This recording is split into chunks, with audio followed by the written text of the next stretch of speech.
এক মাস আগে voice of Dhaka editing নিয়ে একটি কোর্স লঞ্চ করে।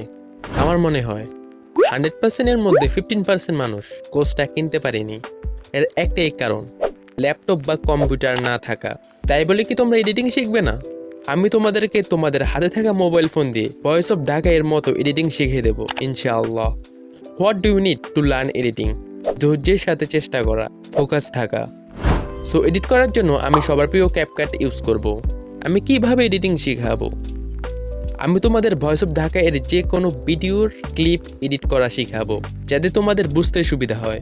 আমি তোমাদেরকে এডিটিং শিখাবো আমার স্টাইলে, মানে আমি নতুন অবস্থায় যেভাবে এডিটিং শিখেছিলাম। কন্ডিশন ফর লার্নিং এডিটিং সত্য একটাই, আমি যেভাবে এডিট করে দেখাবো একইভাবে তুমিও তোমার মোবাইলে এডিট করবা।